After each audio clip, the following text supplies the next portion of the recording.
Hey guys, कैसे हैं आप सब। I hope you are doing well. I am Sandeep, welcome to CSC circle. तो हम लोग डिस्कस कर रहे थे यूपीएससी 2020 टेस्ट सीरीज और ये विजन आईएएस की टेस्ट सीरीज आप लोग देख सकते हैं। ये टेस्ट नंबर 2989 है, ठीक है। और नंबर के हिसाब से देखें तो ये 27 नंबर का है।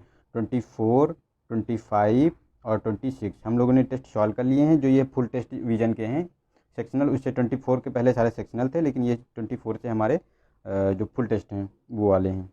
तो वो आप लोग देख सकते हैं। अगर आप लोगों ने नहीं देखे हैं तो मैंने यूट्यूब चैनल पे उनकी प्लेलिस्ट बना दी है, आप वहाँ जाकर उनको देख सकते हैं, ठीक है। तो इन्जॉय कर सकते हैं। ये बहुत ही अच्छे इसमें क्वेश्चन होते हैं। वैसे हमारे हिसाब से तो विजन आईएएस हिंदी मीडियम वालों के लिए तो बहुत अच्छी है। और इसका जो अगर इसका पीडीएफ भी चाहिए आप लोगों को तो आप लोग ऐसा कीजिए, मेरा टेलीग्राम चैनल का नीचे लिंक दिया गया है, उसको ज्वाइन कर लीजिए। वहाँ से आपको पीडीएफ भी मिल जाएगी, ठीक है। तो चलते हैं क्वेश्चन नंबर फर्स्ट पे।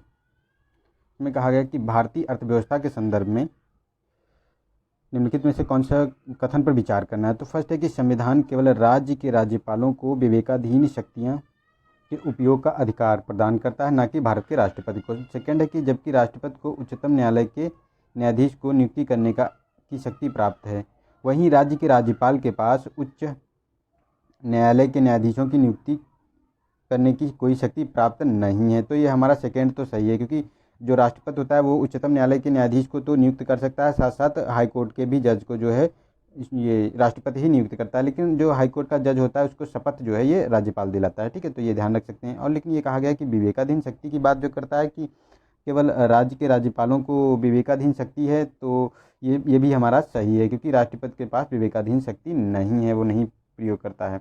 तो हमारा ये भी सही हो गया। तो ऑप्शन सी सही हो गया, 1 और 2। चलते हैं नेक्स्ट क्वेश्चन पे। इसमें कहा गया कि संघीय संसद सचिवालय के संदर्भ में निम्नलिखित कथनों पर विचार करना है। तो फर्स्ट है, इसका संविधान में उल्लेख किया गया है। सेकेंड है, संसद के प्रत्येक सदन का एक पृथक सचिवालय स्टाफ है। और थर्ड है, यह सदन के सदस्यों को वेतन और अन्य भत्तों का भुगतान करता है। तो जो हमारा है ये देखो, इसका आर्टिकल 98 में उल्लेख किया गया है कि ये संविधान के जो संविधान है इसमें आर्टिकल 98 में जो है इसका उल्लेख किया गया है। तो ये तो हमारा संविधान में उल्लेख है। और ये पृथक सचिवालय का एक स्टाफ होता है, ये भी सही है। हमारा सदन के सदस्यों को वेतन और अन्य भत्तों का भुगतान करता है, तो ये भी सही है। तो हमारे तीनों स्टेटमेंट सही है, ऑप्शन डी सही हो गया। चलते नेक्स्ट क्वेश्चन पे। इसमें कहा गया कि स्टार्टअप इंडिया योजना के संदर्भ में भारत में स्टार्टअप के संबंध में निम्नलिखित कथनों पर विचार करना है। तो फर्स्ट है, इसका उद्योग एवं आंतरिक व्यापार संवर्धन विभाग में पंजीकरण होना अनिवार्य है। सेकेंड है, केवल 25 करोड़ रुपए तक ही चुकता शेयर पूंजी रखने वाले स्टार्टअप ही एंजल टैक्स से छूट के लिए आवेदन कर सकते हैं। तो ये हमारे दोनों स्टेटमेंट सही हैं, क्योंकि ये जो हमारा है जो उद्योग एवं आंतरिक व्यापार संवर्धन विभाग में पंजीकृत होना अनिवार्य है स्टार्टअप इंडिया योजना के अंतर्गत। और जो भी स्टार्टअप होता है और जो 25 करोड़ से की जितनी 25 करोड़ रुपए तक की ही जो शेयर पूंजी होती है वही एंजल टैक्स से छूट प्राप्त कर सकते हैं स्टार्टअप। तो हमारा सी ऑप्शन सही हो गया। चलते हैं नेक्स्ट क्वेश्चन पे। नेक्स्ट में कहा गया है कि नेक्स्ट है 4th नंबर। इसमें कहा गया कि निम्नलिखित में से कौन सी प्रक्रिया उत्तरी भारत में स्थानीय पवनों की गति के लिए उत्तरदायी है, जिन्हें लू के रूप में जाना जाता है। तो फर्स्ट है चालन, और बी है अभिवहन, सी है विकिरण और डी है संवहन। तो इसका बी ऑप्शन सही है, जो अभिवहन। अभिवहन मतलब एडवेक्शन प्रोसेस होता है, उसी के अंतर्गत ये लू जो है लू का निर्माण होता है, ठीक है। चलते नेक्स्ट क्वेश्चन में। और ये उत्तर भारत में आपको देखने को मिलती है जनरली। 5th क्वेश्चन नंबर है कि लाला लाजपत राय के संदर्भ में निम्नलिखित परिच्छेद में विचार कीजिए। तो फर्स्ट है कि वह डीएवी स्कूल और पंजाब नेशनल बैंक के संस्थापक में से एक थे। द्विराष्ट्र सिद्धांत के प्रबल समर्थक होते हुए भी उन्होंने ब्रिटिश शासन को उखाड़ फेंकने के लिए हिंदू और मुसलमानों के लिए एकता का तर्क दिया था। उन्होंने साइमन कमीशन के विरुद्ध शांतिपूर्ण मार्च का नेतृत्व किया था। तो ये तीनों स्टेटमेंट हमारे जो लाला लाजपत राय हैं इनके बारे में सही हैं। तो हमारा ऑप्शन इसका सही हो गया डी, ठीक है। डी हमारा सही हो गया इसका। चलते नेक्स्ट क्वेश्चन पे। इसमें कहा गया कि चुनावी प्रक्रिया में स्टाफ प्रचारकों के संबंध में निम्नलिखित कथनों पर में से कौन सा सही है ये बताना है। तो फर्स्ट है, उन्हें केवल निर्दिष्ट निर्वाचनों क्षेत्रों में प्रचार करने के लिए दलों द्वारा नामांकित किया जा सकता है। सेकेंड है, प्रचारक स्वयं वह चुनाव विशेष नहीं लड़ सकता जिसमें वह चुनाव प्रचार कर रहा है। तो इसका ऑप्शन हमारा हो गया सी। तो इसमें हमारा जो ये फर्स्ट स्टेटमेंट ये तो हमारा सही है कि केवल उन्हें निर्दिष्ट निर्वाचन क्षेत्रों में प्रचार करने के लिए दलों द्वारा नामांकित किया जाता है। और ये सेकेंड जो कहा गया है इसमें कि प्रचारक स्वयं वह चुनाव विशेष नहीं लड़ सकता जिसमें वह चुनाव प्रचार कर रहा हो, तो ऐसा कोई प्रोविज़न नहीं, वो लड़ सकता है, ठीक है यहाँ पे। और ये स्टार चुनाव प्रचारक होते कौन है, जो मतलब हमारी जो पंजीकृत राजनीतिक दल होते हैं उसी में स्टार प्रचारक को नियुक्त किया जाता है उसमें, ठीक है। एक स्टार प्रचारक के रूप में उनमें जो राजनीतिक दल होते हैं जो रजिस्टर्ड, केवल उन्हीं में होता है, जो रजिस्टर्ड नहीं होते हैं उनमें नहीं किया जा, वो लोग स्टार प्रचारक को नहीं कर सकते हैं, ठीक है। चलते हैं नेक्स्ट क्वेश्चन पे। क्वेश्चन नंबर 7, इसमें कहा गया कि कभी कभी सुर्खियों में रहने वाला डैश डाइट उस डाइट या संतुलित आहार को संदर्भित करता है। फर्स्ट है जो गर्भवती महिलाओं के लिए अनुशंसित हो। सेकेंड है जो एथलीटों के लिए आवश्यक और उनमें अधिक फ्रैक्टोज और कम ग्लूकोज होता हो। सी ऑप्शन है कि जो पोषक तत्वों से भरपूर खाद्य पदार्थों पर केंद्रित हो, जो कम सोडियम युक्त होता है और रक्तचाप कम करने में सहायता करता है।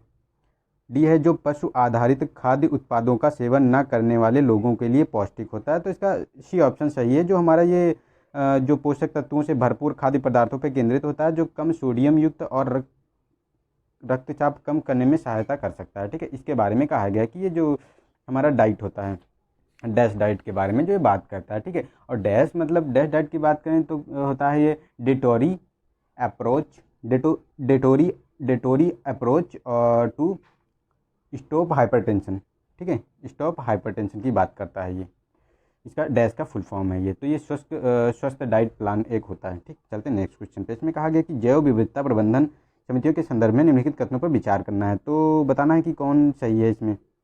तो फर्स्ट है इन्हें जैव विविधता अधिनियम 2002 के अंतर्गत स्थापित किया गया है। इनका कार्य स्थानीय लोगों के से परामर्श करके जन जैव विविधता पंजिका तैयार करना और उसका रखरखाव करना, उसे वैध बनाना। तो ये दोनों हमारे स्टेटमेंट सही हैं, तो सी ऑप्शन हमारा सही हो गया, क्योंकि जो ये जैव विविधता प्रबंधन समितियां हैं इनका ये जो 2000 एक्ट का जो बायोडाइवर्सिटी एक्ट होता है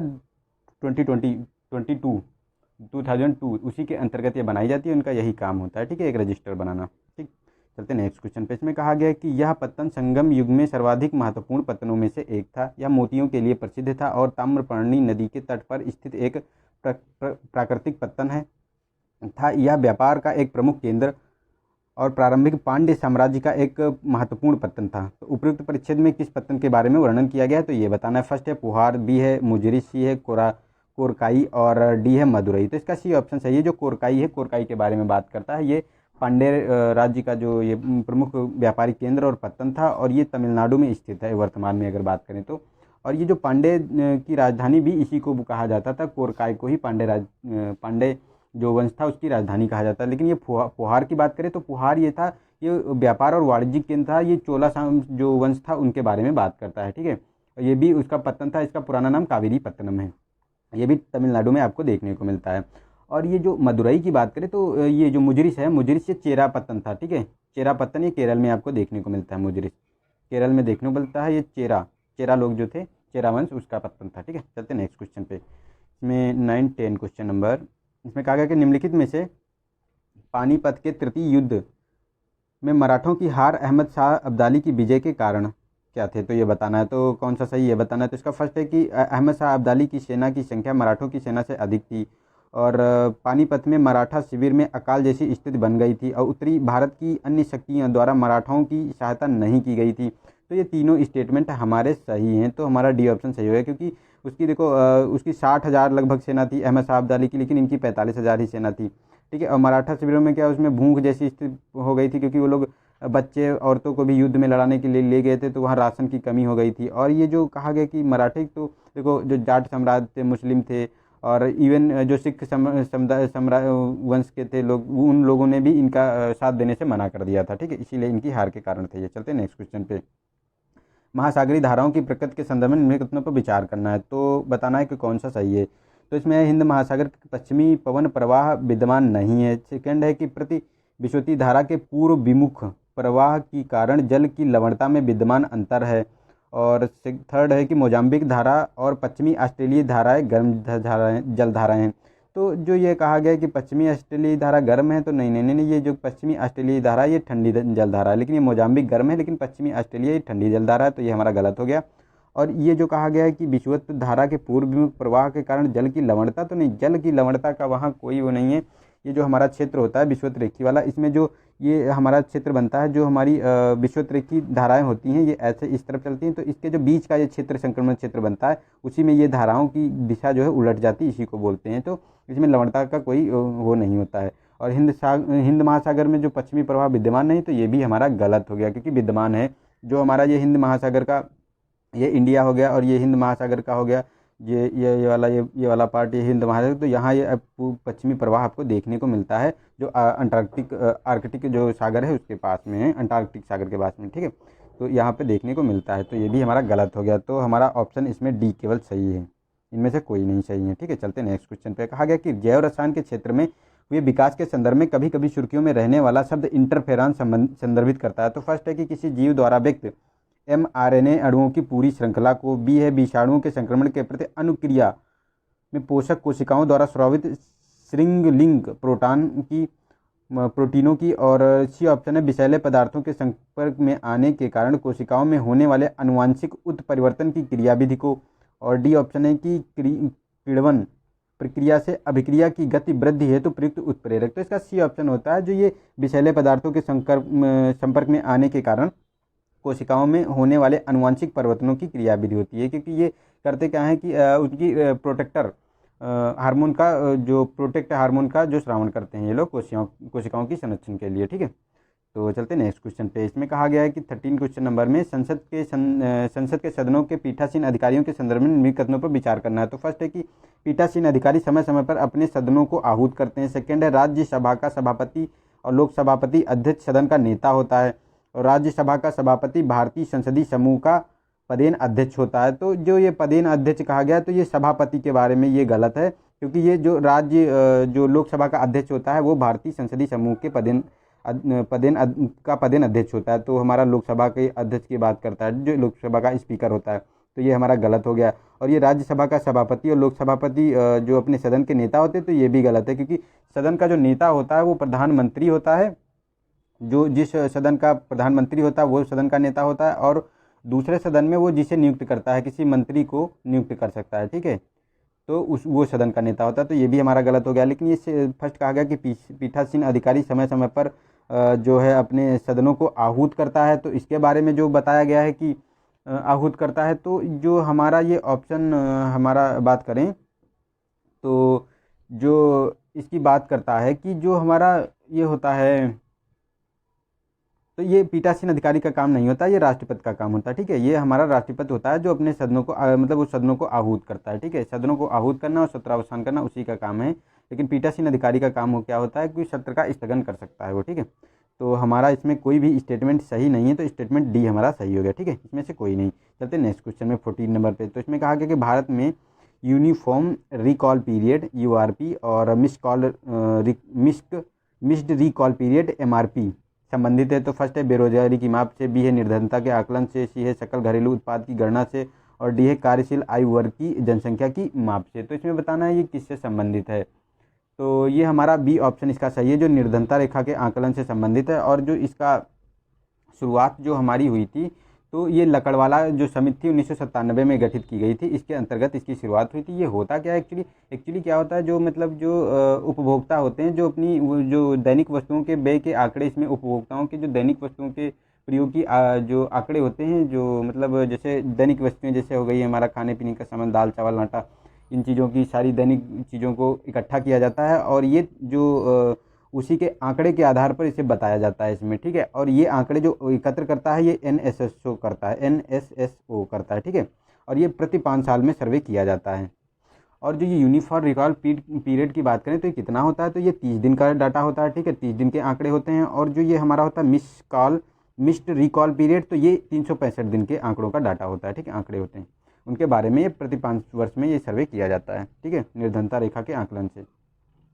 तो चलते नेक्स्ट क्वेश्चन पे। इसमें कहा गया कि ऑपरेशन क्लीन आर्ट के संदर्भ में निम्नलिखित कथनों पर विचार करना है। तो फर्स्ट है कि यह समुद्री तटों की स्वच्छता और सौंदर्यीकरण के संबंधित अभियान है। सेकंड है बी ऑप्शन है कि इसका उद्देश्य ऑड इवन फॉर्मूले के अखिल भारतीय स्तर पर कार्यान्वयन की सुविधा प्रदान करना है। सी ऑप्शन है यह 5 प्रमुख राज्यों में गंगा नदी के मुख्य भाग पर स्वच्छ गंगा मिशन को प्रोत्साहन प्रदान करने का है, और यह देशों के नेवले में बालों की तस्करी पर प्रतिबंधात्मक कार्रवाई से संबंधित अभियान है, तो इसका डी ऑप्शन सही हो गया। ये देश में नेवले के बालों की तस्करी पर प्रतिबंधात्मक कार्रवाई से संबंधित अभियान है, क्योंकि अभी नेवलों की बहुत ज़्यादा मृत्यु हो रही थी और उनके बालों की तस्करी पकड़ी गई थी, बहुत ज़्यादा तस्करी हो रही थी, उसी के बारे में ऑपरेशन क्लीन आर्ट चलाया गया था। और जो ये नेवला होता है, ये जो हमारा वाइल्ड लाइफ एक्ट होता है, उसकी सूची सेकेंड में आपको इसको देखने को मिलता है, जिसका शिकार नहीं किया जा सकता है। और ये जो इम्प्लीमेंटेशन जो ऑपरेशन क्लीन आर्ट की बात करें तो इम्प्लीमेंट कौन करता है, तो ये जो wild life control crime bureau जो होता है वो इसको करता है, ठीक है। Wild life control crime bureau द्वारा इसको चलाया गया था। चलते हैं नेक्स्ट क्वेश्चन पे। नेक्स्ट है क्वेश्चन नंबर 16। इसमें कहा गया कि बैंक बोर्ड ब्यूरो के संदर्भ में निम्नलिखित कथनों पर से कौन सही है, ये बताना है। तो फर्स्ट है, यह नचिकेतो मोर की समिति की अनुशंसाओं के आधार पर स्थापित किया गया एक श्वेत निकाय है। बी है, बोर्ड के कार्यों में व्यावसायिक रणनीतियां विकसित करने एवं पूंजी संग्रहण योजनाओं में बैंकों की सहायता करना शामिल है। थर्ड है कि यह सार्वजनिक एवं निजी दोनों क्षेत्रों के बैंकों के निदेशक मंडल के चयन हेतु नियुक्ति का उत्तरदायी होता है। तो ये हमारा निजी क्षेत्र में नहीं करता, ये सार्वजनिक क्षेत्र के बैंक और फाइनेंशियल इंस्टीट्यूशन जो होते हैं, जो सार्वजनिक क्षेत्र के होते हैं, उनके बारे में बात करता है, ना कि निजी क्षेत्र के बारे में। तो ये तो हमारा गलत हो गया थर्ड। लेकिन ये कहा गया कि बोर्ड के कार्यों और व्यवसायिक रणनीतियों विकास के लिए पूंजी संग्रहण की योजनाओं में बैंक की सहायता करना शामिल है, तो ये तो सही है। लेकिन ये नचिकेतो मोर के अंतर्गत नहीं किया गया था, उनकी अनुशंसा पर नहीं किया गया था। ये हमारे थे जो जेपी नायक कमेटी थी, जेपी नायक कमेटी की अनुशंसा पे ये किया गया था। इसका गठन 2016 में किया गया था। ये 6 मेंबर 1+6 मेंबर बॉडी है, ठीक है। चलते हैं नेक्स्ट क्वेश्चन पे। तो इसमें हमारा सही हो गया केवल 2 ऑप्शन, ठीक है। फर्स्ट और सेकंड गलत, फर्स्ट एंड थर्ड गलत हो गए। चलते हैं नेक्स्ट में। इसमें कहा गया कि भारतीय विज्ञापन मानक परिषद ASCI के संदर्भ में निम्नलिखित कथनों में से कौन सही है, ये बताना है। तो यह सरकार के कार्यकारी आदेश द्वारा स्थापित एक नियामकीय निकाय है। सेकेंड है कि विज्ञापन मापदंडों हेतु निकाय द्वारा निर्मित नियम बाध्यकारी हैं। तो ये जो नियम है ये बाध्यकारी नहीं है, ये रक्षात्मक प्रकृति के हैं, ठीक है। ये प्रोटेक्टिव प्रकृति के हैं, ना कि बाध्यकारी हैं। और ये जो कहा गया है कि ये सरकारी आदेश पे, तो नहीं, ये सरकारी आदेश पे नहीं इसकी स्थापना की गई थी। ये जो भारत में कंपनी एक्ट है, ठीक है, कंपनी एक्ट है, उसके अंतर्गत इसकी स्थापना की गई थी। कंपनी एक्ट की धारा जो हमारी 25 धारा है, उसी के अंतर्गत इसका गठन किया गया था, ठीक है। तो हमारा डी ऑप्शन सही होगा, इनमें से कोई सही नहीं है। चलते हैं नेक्स्ट क्वेश्चन पे। इसमें कहा गया कि संसद में अनुदान की मांगों पर मतदान से संबंधित प्रक्रिया के संदर्भ में निम्नलिखित कथनों पर विचार करना है। तो फर्स्ट है कि यह मतदान लोकसभा का अनन्य विशेषाधिकार है। सेकंड है, भारत की संचित निधि पर भारित व्यय ना तो मतदान के अधीन है और ना ही इस पर चर्चा की जा सकती है। तो इसमें कौन सा सही नहीं है, ये बताना है कि जो अनुदान है। तो ये हमारा जो कहा गया सेकेंड में, तो ये हमारा तो जो मतदान के बारे में, तो मतदान तो इस पर नहीं किया जाता। जो भारत की संचित निधि पर भारित व्यय जो है, इस पर मतदान तो नहीं किया जाता है, लेकिन जो चर्चा के लिए इसको चर्चा इस पर की जा सकती है। तो ये हमारा सही है, लेकिन ये गलत हो गया। और ये फर्स्ट में जो कहा गया है कि यह मतदान लोकसभा का अनन्य विशेषाधिकार है, तो ये तो सही है, क्योंकि राज्यसभा का इसमें कोई अधिकार नहीं होता है मतदान करने का। तो हमारा ए ऑप्शन सही होगा, केवल एक। नहीं, इसका नहीं पूछा गया था, नहीं पूछा गया है, तो ये नहीं, हमारा ऑप्शन बी सही हो गया। केवल 2 यही सही नहीं है और फर्स्ट वाला हमारा सही है, ठीक है। तो बी ऑप्शन इसका सही हो गया। चलते हैं नेक्स्ट क्वेश्चन पे। इसमें कहा गया कि रहनुमाई मजदायसन सभा के संदर्भ में निम्नलिखित कथनों में से कौन सही है, ये बताना है। तो फर्स्ट है कि यह सभा महिला सशक्तिकरण के क्षेत्र में होने वाले सामाजिक सुधारों के विरुद्ध थी। सेकेंड है कि इसकी स्थापना दादा भाई नौरोजी तथा अन्य सहयोगियों द्वारा की गई थी। और ये जो हमारा है कि रफ्त गुफ्तार, थर्ड है, रफ्त गुफ्तार इस सभा के संदेशों के प्रचार करने वाला एक महत्वपूर्ण समाचार पत्र था। तो ये तो हमारा सही है कि रफ्त गुफ्तार इस सभा के संदेशों का प्रचार करने वाला महत्वपूर्ण समाचार पत्र था। लेकिन जो ये कहा गया है कि दादा भाई नौरोजी, तो ये भी सही है। दादा भाई नौरोजी और थे इसमें SS बंगाली साहब थे, उनके द्वारा, प्लस करदुंजी थे, उनके द्वारा, इन 3 लोगों के द्वारा इसकी स्थापना की गई थी। 1851 में इसकी स्थापना की गई थी। लेकिन जो ये कहा गया है कि जो ये महिला सशक्तिकरण के विरुद्ध क्षेत्र में होने वाले सामाजिक सुधारों के विरुद्ध थी, तो ये गलत है। ये विरुद्ध नहीं थी, ये उनके सुधार के लिए बात करता है। जैसे उनकी महिलाओं की शिक्षा के बारे में, उनकी सामाजिक स्थिति के सुधार के बारे में, और पर्दा प्रथा जो चल रही थी, विवाह में जो उम्र कम थी उसको बढ़ाने के बारे में, तो इसी के बारे में तो ये चल ही रहा था। तो ये हमारा गलत हो गया फर्स्ट वाला। तो 2 और 3 सही हैं हमारे, ठीक है। 2 और 3 इसके सही हैं, बी ऑप्शन सही हो गया। चलते हैं नेक्स्ट में। नेक्स्ट में निम्नलिखित में से कौन सा भारतीय राज्य व्यवस्था में संविधानवाद को दर्शाता है। तो फर्स्ट है केंद्र और राज्य के मध्य शक्तियों का पृथक्करण का प्रावधान। बी है कि एकीकृत न्यायपालिका का प्रावधान। सी है कि जो नागरिकों के मूल अधिकारों को संरक्षण प्रदान करना। डी ऑप्शन है कि यह तथ्य कि भारत का राष्ट्रपति राज्य का नाम मात्र का प्रमुख है। तो इसका जो सी ऑप्शन है ये है संविधानवाद को दर्शाता है, क्योंकि जो मूल अधिकार होते हैं तो ये क्या करते हैं कि सरकार की शक्तियों को सीमित कर देते हैं, और इसके अंतर्गत अगर हमारे मूल अधिकारों का हनन होता है तो हम आर्टिकल 32 के अंतर्गत सुप्रीम कोर्ट में रिट दायर कर सकते हैं, और हाई कोर्ट में 226 के अंतर्गत। तो ये सीमित करता है। और संविधानवाद का अर्थ अगर देखें तो क्या होता है कि मतलब जो सीमित शासन या सरकार के ऊपर नियंत्रण रखे, जो सीमित शासन हो या मतलब सरकार पर नियंत्रण रखे, उसी को संविधानवाद बोला जाता है। ठीक है, तो ये तो हमारा बी ऑप्शन सही हो गया। लेकिन जो पृथक्करण की शक्ति राज्य और मध्य के बीच, ये तो संघात्मक परिदृश्य को दर्शाता है। और ये पृथक्करण की शक्ति जो होती है, जो सेपरेशन ऑफ पावर की बात करता है, तो ये जो हमारी न्यायपालिका हो गई, विधायिका हो गई, और उसके बाद कार्यपालिका हो गई, इसके तीनों के अंतर्गत जो सेपरेशन ऑफ पावर का है, ये संविधानवाद को दर्शाता है। ठीक है, और ये हमारा तो एकीकृत न्यायपालिका, तब तो हमारा संघवाद पे ही आधारित है। ठीक है, तो ये हमारा बी ऑप्शन सही है, ये ध्यान रख सकते हैं आप। चलते हैं नेक्स्ट क्वेश्चन पे। मांग मुद्रा मतलब कॉल मनी मार्केट के संदर्भ में निम्नलिखित में से कौन सा सही है, ये बताना है। तो फर्स्ट है कि मांग मुद्रा बाजार में फंड का एक दिन के लिए लेन देन किया जाता है। मांग मुद्रा बाजार में ब्याज दर आरबीआई द्वारा निर्धारित किया जाता है। तो नहीं, ये आरबीआई द्वारा निर्धारित नहीं किया जाता है। ये जो हमारा ये स्वतंत्र होते हैं। और इसमें कौन कौन से शामिल होते हैं इंस्टीट्यूट, तो इनकी बात करें तो ये हमारी शेड्यूल कमर्शियल बैंकें होती हैं, वो हमारी इसमें शामिल होती हैं। सहकारी बैंकें होती हैं, और उसके साथ साथ जो प्राइमरी डीलर होते हैं, ये तीनों शामिल होते हैं, और ये अपनी ब्याज राशि के लिए स्वतंत्र होते हैं। ठीक है, इसका आरबीआई नियंत्रण नहीं करती। लेकिन ये फर्स्ट वाला हमारा सही हो गया कि बाजार मुद्रा में फंड का एक दिन के लिए लेन देन किया जाता है। तो ये हमारा हो गया ए ऑप्शन सही है। ठीक है, चलते हैं नेक्स्ट में है 22 क्वेश्चन नंबर। इसमें कहा गया कि निम्नलिखित कथनों पर विचार करना है। तो फर्स्ट वाद दिए गए हैं, मतलब केस दिए गए हैं, और उनके न्यायिक निर्णय दिए गए हैं कि किसमें क्या कहा गया है। तो फर्स्ट है कि कूपरवाद के बारे में बात करता है। अध्यादेशों के पुनर्व्याख्यान की प्रक्रिया, जो मतलब आर्टिकल 233 का जो राष्ट्रपति का अध्यादेश है, उसके बारे में बताया गया है। कि होलोहनवाद, इसके बारे में दल परिवर्तन के आधार पर लोकसभा के सदस्यों की निर्भरता न्यायिक समीक्षा के अधीन है, तो इसके बारे में बताया गया है। थर्ड है कि रूपा अशोक हुर्रा बनाम अशोक हुर्रावाद, तो इसमें प्रक्रिया का दुरुपयोग एवं न्याय की निष्फलता रोकने के लिए उच्चतम न्यायालय अपने निर्णय पर पुनर्विचार कर सकता है। तो इसके बारे में कौन सुमेलित है, तो ये मतलब अभी तीनों सुमेलित हैं हमारे। ठीक है, ये तीनों हमारे सुमेलित हैं। चलते हैं, तो इसका हमारा हो गया ऑप्शन बी सही, 1 2 3। चलते हैं नेक्स्ट क्वेश्चन पे। इसमें कहा गया कि तेलंगाना किसान संघर्ष के संदर्भ में निम्नलिखित में से कौन सा सही है। तो फर्स्ट है आंदोलन के दौरान स्थानीय स्वशासन की इकाइयों के रूप में ग्राम राज्य पंचायती समिति की स्थापना की गई थी। सेकेंड है यह संघर्ष भारत में हैदराबाद रियासत के विलय के साथ समाप्त हो गया था। थर्ड है कि भारतीय कम्युनिस्ट पार्टी ने इस संघर्ष में महत्वपूर्ण भूमिका निभाई थी।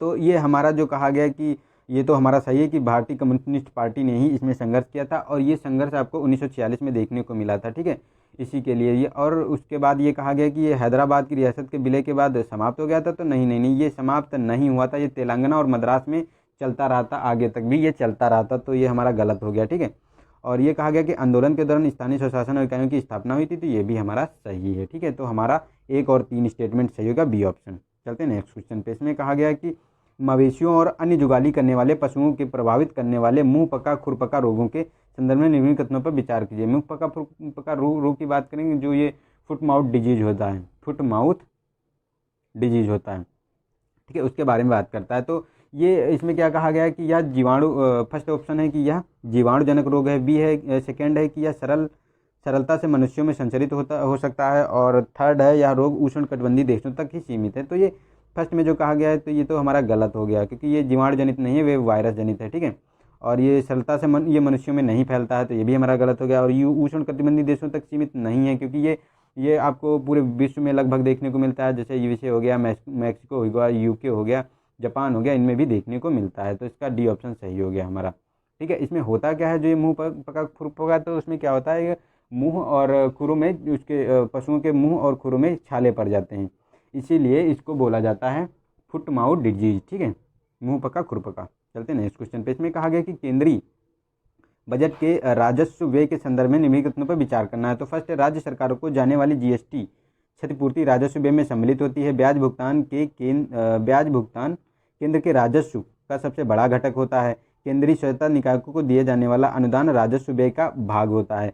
तो ये तीनों हमारे स्टेटमेंट सही हैं केंद्रीय बजट राजस्व व्यय के संदर्भ में, ठीक है। तो डी ऑप्शन हो गया सही हमारा।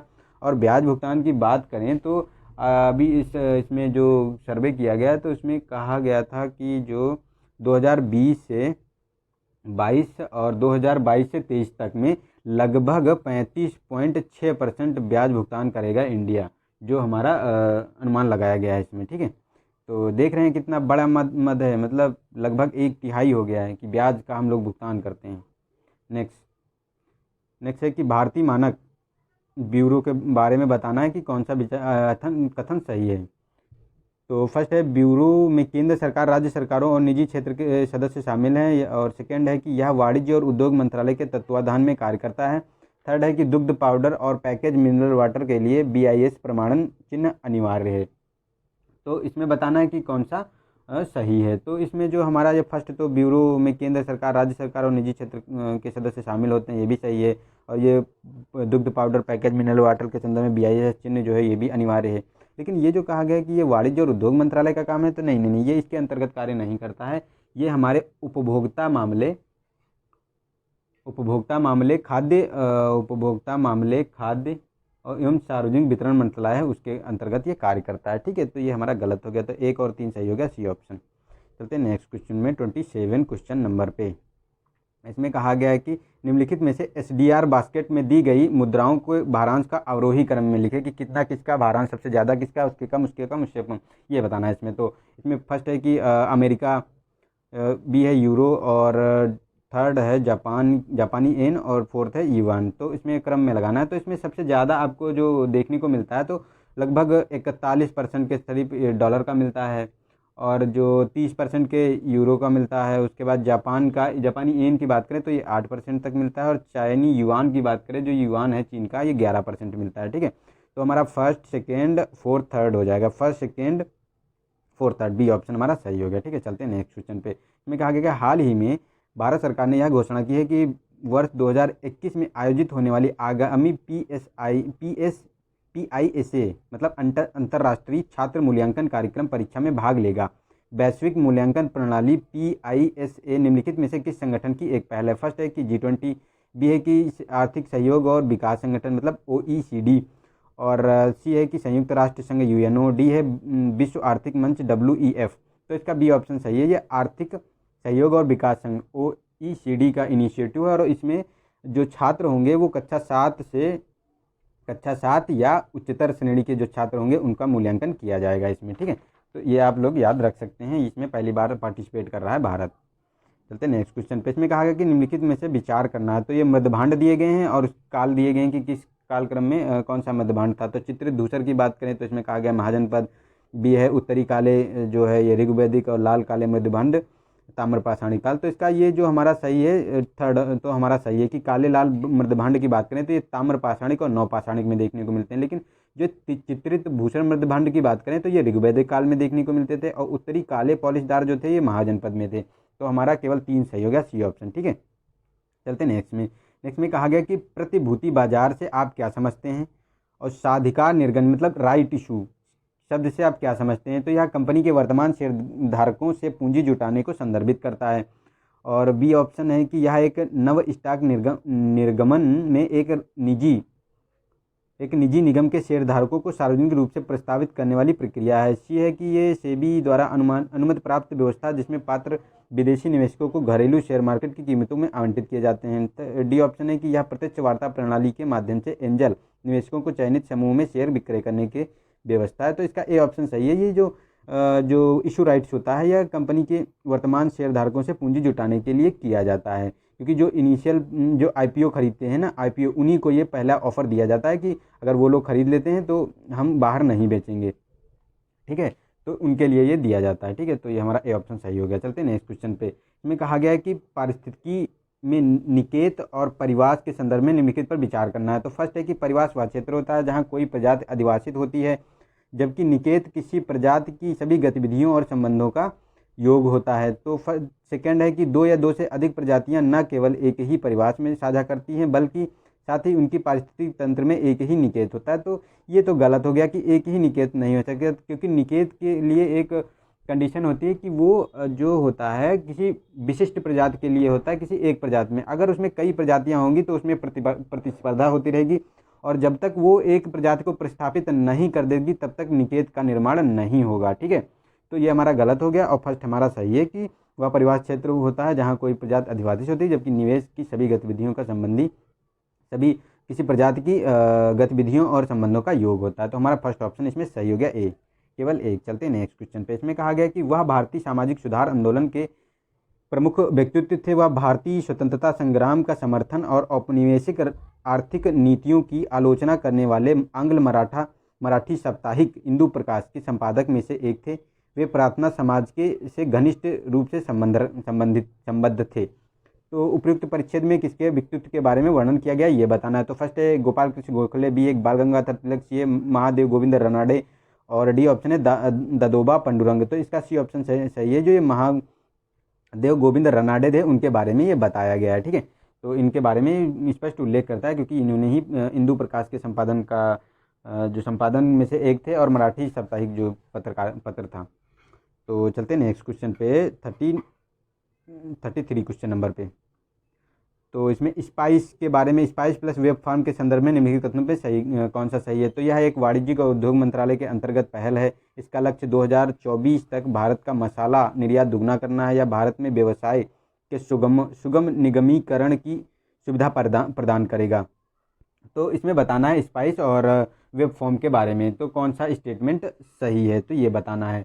तो इसमें जो ये कहा गया है, तो ये हमारा थर्ड ऑप्शन तो सही है कि यह भारत में व्यवसायी के सुगम निगमीकरण की सुविधा प्रदान करेगा, जो ईज ऑफ डूइंग बिजनेस के बारे में बात करता है। ठीक है, और ये जो कहा गया है कि ये मसाला, तो ये गलत है, मसाला नहीं है, ईज ऑफ डूइंग बिजनेस के ही बारे में बात करता है कि उसका जो है भारत में उसका प्रदर्शन में सुधार करेगा, ईज ऑफ डूइंग बिजनेस में। और ये वाणिज्य मंत्रालय का काम भी नहीं है, क्योंकि ये 3 मंत्रालय इसमें संलग्न है। एक तो कॉरपोरेट है, प्लस उसके बाद आपका श्रम मंत्रालय देखने को मिलता है। ठीक है, श्रम मंत्रालय देखने को मिलता है, प्लस फिनांस मंत्रालय देखने को मिलता है, वित्त मंत्रालय के अंतर 3 ये मंत्रालय इसको स्पाइस और वेब फॉर्म को इम्प्लीमेंट कर रहे हैं। ठीक है, तो हमारा इसमें केवल 3 सही हो गया स्टेटमेंट, और दोनों गलत हैं, फर्स्ट एंड सेकंड। चलते हैं नेक्स्ट में। भारत निम्नलिखित में से किन वैश्विक बैंकों का सदस्य है ये बताना है। तो फर्स्ट है न्यू डेवलपमेंट बैंक, बी है एशियन इंफ्रास्ट्रक्चर इन्वेस्टमेंट बैंक, और थर्ड है कि अफ्रीकन डेवलपमेंट बैंक, फोर्थ है बैंक फॉर इंटरनेशनल सेटलमेंट। तो ये भारत जो है चारों का जो है देश है, सदस्य देश है। और इसमें जो हमारी न्यू डेवलपमेंट बैंक और इंफ्रास्ट्रक्चर बैंक की बात करें तो इसका ये संस्थापक देश भी है, और अफ्रीकन का भी है, और बैंक फॉर इंटरनेशनल सेटलमेंट का भी है। ठीक है, तो हमारा डी ऑप्शन इसमें सही हो गया। और न्यू डेवलपमेंट बैंक की बात करें तो कब इसकी स्थापना की गई थी, तो 2014 में। ये ब्रिक्स देशों का एक बैंक है, और इसमें जो एशियन इंफ्रास्ट्रक्चर में इसमें 37 कंट्री हैं। चलते हैं नेक्स्ट क्वेश्चन पे। इसमें कहा गया कि निम्नलिखित युगों में से विचार कीजिए। तो पक्षी अभ्यारण्य दिए गए हैं, राज्य दिए गए हैं। तो फर्स्ट है नल सरोवर राजस्थान, बुडुवूर तमिलनाडु, रंगनाथिट्टू केरल। तो इसमें जो है विडूर ये तो हमारा सुमेलित है। ठीक है, क्योंकि ये पक्षी अभ्यारण्य जो है तमिलनाडु में आपको देखने को मिलता है, लेकिन जो रंगनाथिट्टू की बात करें तो ये हमारा कर्नाटक में देखने को मिलता है, ना कि केरल में। ठीक है, ये कर्नाटक में है। और ये नल सरोवर की बात करें तो ये आपको गुजरात में देखने को मिलता है। ठीक है, तो हमारा केवल 2 सही हो गया, सी ऑप्शन। चलते हैं नेक्स्ट क्वेश्चन पे। इसमें कहा गया कि भारतीय वित्तीय नियामकीय नियुक्ति खोज की समिति के संबंध में बताना है कि भारतीय क्षेत्रक नियामकीय नियुक्ति खोज समिति यानी FSRASC के बारे में बताना है। तो फर्स्ट है कि यह वित्तीय क्षेत्रक विधायी सुधार आयोग की अनुशंसा के आधार पर बनाई गई थी। सेकेंड है इसकी अध्यक्षता वित्त मंत्री द्वारा की जाती है, या RBI के गवर्नर पद के लिए अनुशंसा करती है। तो ये सेकेंड तो हमारा इसमें गलत हो गया, या वित्त मंत्री इसकी अध्यक्षता नहीं करते हैं। इसका जो सचिव होते हैं, जो हमारे कैबिनेट सचिव होते हैं, वो इसकी अध्यक्षता करते हैं, कैबिनेट सचिव। ठीक है, तो ये हमारा गलत हो गया। लेकिन ये RBI के जो गवर्नर के पद के लिए अनुशंसा करती है, और वित्तीय क्षेत्र विधायी सुधार आयोग की अनुशंसा के आधार पर बनाई गई थी। तो ये हमारा 1 और 3 इसका सही हो गया, डी ऑप्शन। चलते हैं नेक्स्ट क्वेश्चन पे। इसमें कहा गया कि अधिभार के संबंध में निम्नलिखित कथनों पर विचार करना है। तो फर्स्ट है कि भारतीय संविधान संसद को अधिभार अधिरोपित करने का अधिकार है। सेकेंड है इस प्रकार के किसी भी अधिभार की संपूर्ण आय भारत की संचित निधि का भाग होगी, और साधारणतया वस्तु और सेवा कर मतलब GST के अतिरिक्त अलग से अधिभार अधिरोपित नहीं किया जा सकता, मतलब लगाया नहीं जा सकता। तो ये हमारे तीनों स्टेटमेंट सही हैं, तो डी ऑप्शन सही हो गया। और अधिभार का उल्लेख जो है संविधान के आर्टिकल 269 से लगाकर 271 के बीच में पूरा उल्लेख किया गया है, जो ये बताया गया है। ठीक है, तो ये आप देख सकते हैं। चलते नेक्स्ट क्वेश्चन पे। इसमें कहा गया है कि निम्नलिखित कथनों पर विचार कीजिए। फर्स्ट है कि आरंभिक ऋग्वैदिक काल में शिक्षाएं मौखिक रूप से प्रसारित की जाती थी। सेकेंड है, आर्यों के प्रादुर्भाव के साथ बलि संस्कार अधिक लोकप्रिय हो गया। और थर्ड है, ऋग्वेद में पुरुष सूक्त ऋचा वैदिक युग में सामाजिक विभाजन का अस्तित्व प्रतिबिंबित करता है। तो ये तो सही है कि अस्तित्व प्रतिबिंबित करता है पुरुष सूक्त ऋचा वैदिक युग में। और ये भी हमारा सही कि आरंभिक ऋग्वैदिक काल में शिक्षाएं मौखिक रूप से प्रसारित होती थी। लेकिन ये जो कहा गया है कि आरण्यों का जो प्रादुर्भाव के साथ बलि संस्कार की बात करता है, तो ये अधिक नहीं, ये कम लोकप्रिय था इसमें। ठीक है, बलि संस्कार कम लोकप्रिय हो गया था। ठीक है, तो उसमें कमी आई थी बलि संस्कार में। तो 1 और 3 हमारा सही हो गया, ए ऑप्शन। चलते नेक्स्ट क्वेश्चन पे। नेक्स्ट है हमारा 39 क्वेश्चन नंबर पे। इसमें कहा गया है कांग्रेस सोशलिस्ट पार्टी के संबंध में निम्नलिखित कथनों पर विचार करना। इसका गठन द्वितीय विश्व युद्ध में भारत की भागीदारी की प्रतिक्रिया के रूप में किया गया था।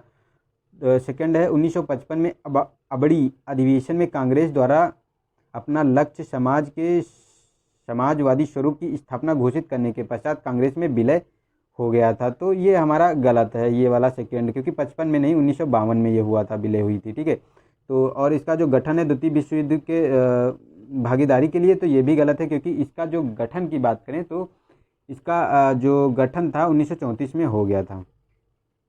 तो और जो द्वितीय विश्व युद्ध है वो तो 1939 से 44 तक चला था, तो वो तो बहुत दूर था। तो हमारे ये कोई भी स्टेटमेंट सही नहीं है, तो डी ऑप्शन हमारा सही हो गया। ठीक है, और जो ये कांग्रेस सोशलिस्ट पार्टी की संस्थापक कौन थे, तो ये जयप्रकाश नारायण, नरेंद्र देव और मीनू मसानी, ये 3 लोगों ने इसकी स्थापना की थी। चलते नेक्स्ट क्वेश्चन पे। 40 क्वेश्चन नंबर पे। इसमें कहा गया कि अखिल भारतीय देशी राज्य लोक परिषद के संदर्भ में निम्नलिखित कथनों पर विचार करना है। तो फर्स्ट है, इसे देशी राज्यों द्वारा कांग्रेस का प्रभाव नियंत्रित करने के लिए संगठित किया गया था। सेकेंड है कि इसे भारत छोड़ो आंदोलन के दौरान ब्रिटिश सरकार का समर्थन किया था। तो नहीं, इसने ब्रिटिश सरकार का समर्थन नहीं किया था, ये कांग्रेस का समर्थन में मिल गई थी, कांग्रेस का समर्थन किया था इसने। ठीक है, और देशी राज्यों में कांग्रेस का प्रभाव नियंत्रित करने के लिए नहीं, उसका समर्थन करने के लिए इसका जो है संगठित की गई थी, ये कांग्रेस का समर्थन करती थी। ठीक है, न कि विरोध। तो हमारा ऑप्शन सही हो गया सी। नहीं, सही पूछा है तो डी, इनमें से कोई सही नहीं, डी ऑप्शन हमारा सही हो गया इसका। ठीक है, डी ऑप्शन सही है इसका।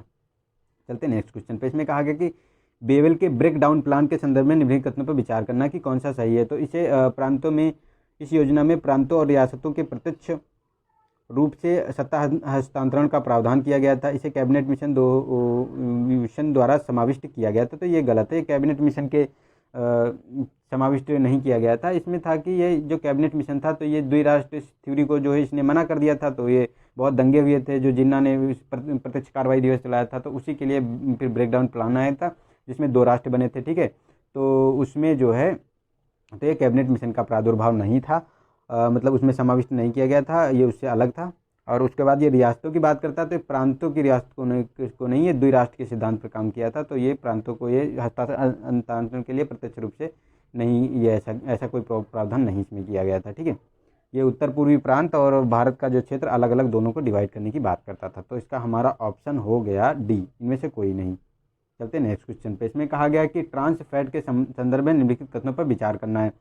तो ट्रांस फैट के बारे में बताना है। तो इसमें यह फर्स्ट है कि यह मांस और डेयरी उत्पादों में अल्प मात्रा में पाई जाने वाली एक प्रकार की संतृप्त वसा है। सेकेंड है, आर्टिफिशियल ट्रांस फैट का उत्पादन वनस्पति तेलों के हाइड्रोजनीकरण की प्रक्रिया के दौरान होता है।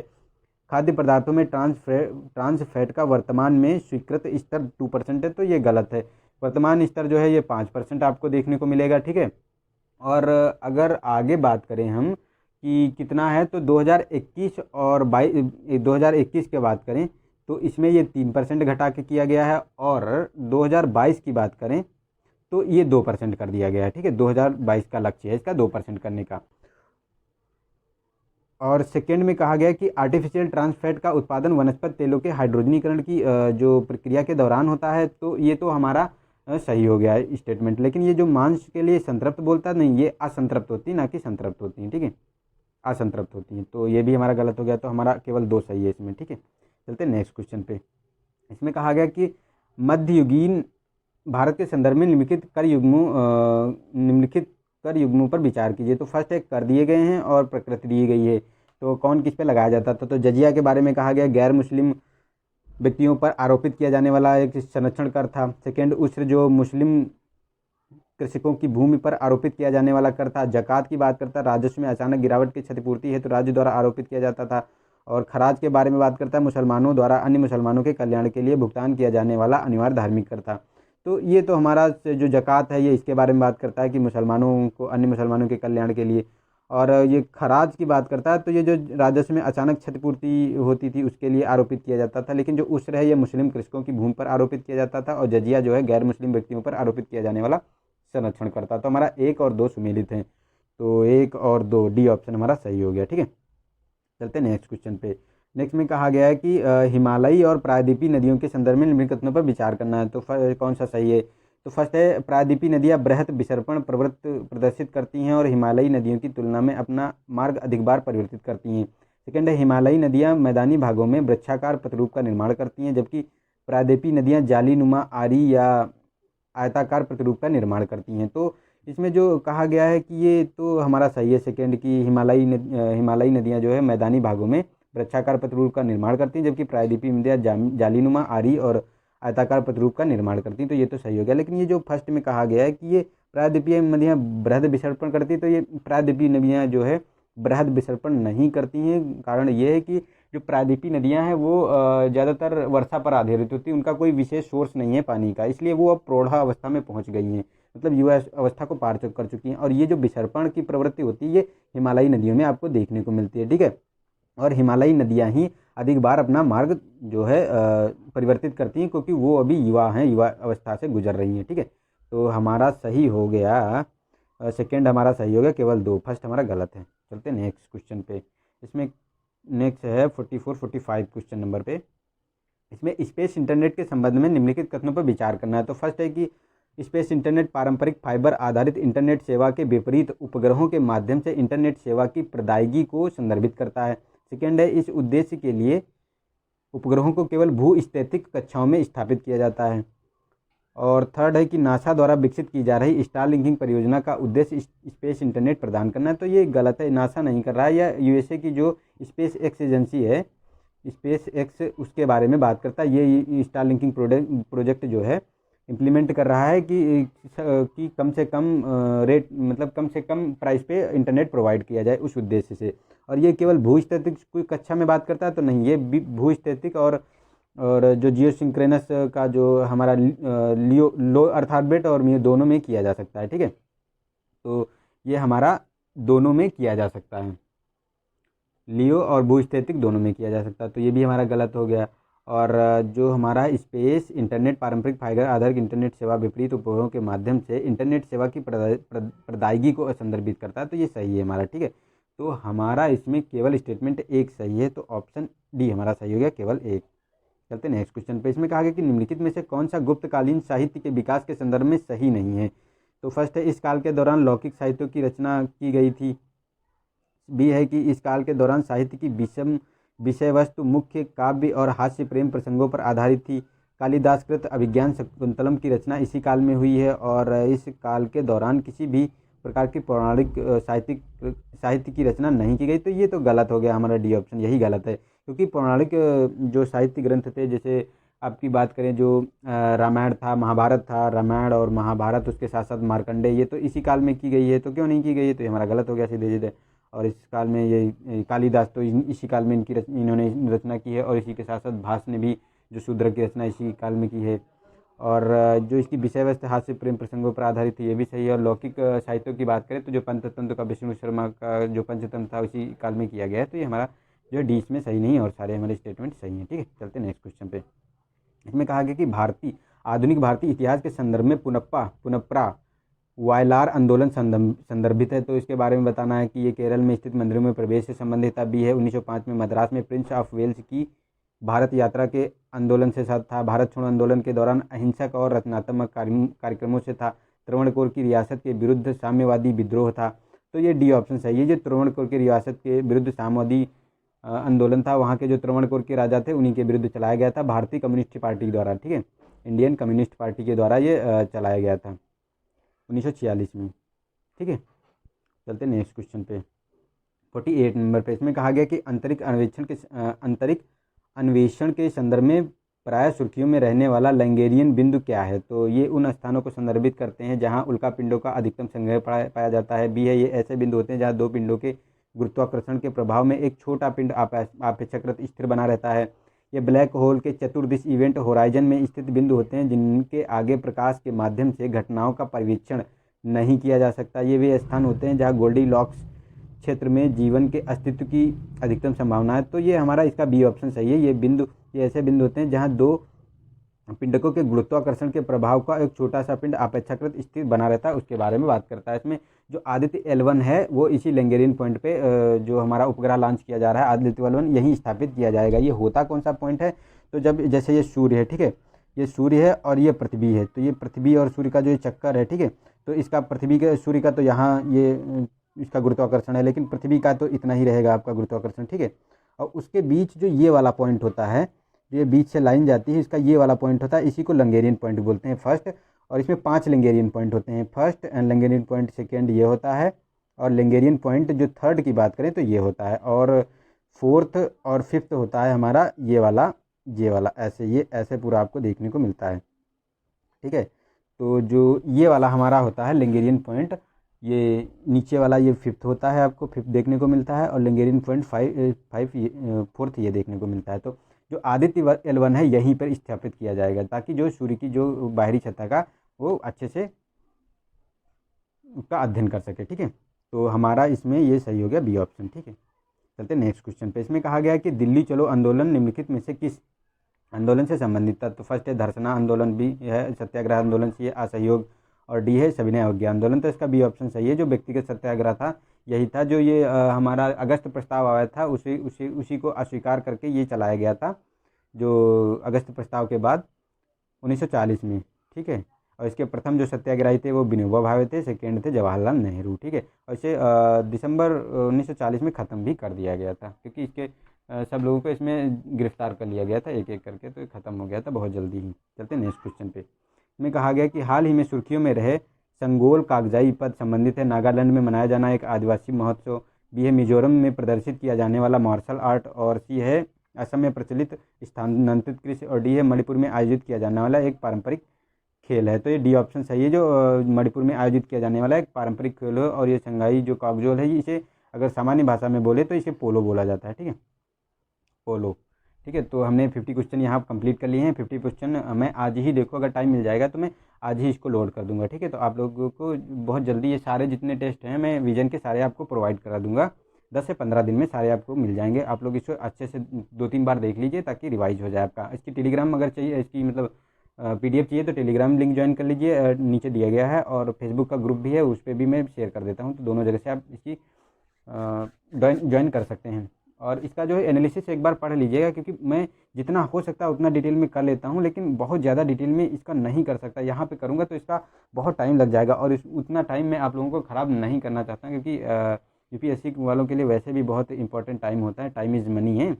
तो उसको आप लोग यूटिलाइज़ कीजिए, और इसके आपको क्वेश्चन मिल जा रहे हैं और उसका सोल्यूशन भी दे रहा हूँ, तो आप लोग इसको एंजॉय कर सकते हैं। और अगर वीडियो अच्छा लगा है दोस्तों तो प्लीज़ लाइक तो एक बनता है, लाइक, और कम से कम 1-2 दोस्तों को शेयर भी कर दीजिए, जिन लोगों को बेचारों को जो इसको ये टेस्ट सीरीज़ नहीं अफोर्ड कर पाते हैं, क्योंकि ये देखो 18 से 20 हज़ार की एक टेस्ट सीरीज़ आती है, तो सभी लोगों के लिए ये अफोर्ड करना बहुत मुश्किल हो जाता है। तो जो सेल्फ स्टडी कर रहे हैं या मतलब बाहर हैं, या अब इस समय तो लॉकडाउन है तो इस समय तो और भी बनता है, तो अपने दोस्तों को शेयर कर दीजिए, वो लोग एंजॉय कर सकते हैं, ठीक है। और एग्ज़ाम तो पास ही में है, तो आप लोग अब इस समय अब कोई कोताही मत बरतिएगा, और लगे रहिए, क्योंकि एग्ज़ाम अब मुझे नहीं लगता है कि टलेगा, ठीक है। तो उस पर जो भी है मैं वीडियो बना दूंगा अगर कुछ होगा, वैसे तो हमें लग नहीं रहा है कि अब एग्ज़ाम टलेगा, ठीक है। तो आप लोग एंजॉय कर सकते हैं। और अगर कोई क्वेश्चन में डाउट हो, वैसे तो मैंने सारे क्वेश्चन बहुत ही अच्छे से डिस्कस किए हैं, अगर कोई डाउट हो तो आप लोग कमेंट बॉक्स में बता सकते हैं, तो मैं उसे अगले लेक्चर में उसको अपडेट भी कर दिया करूँगा, ठीक है। तो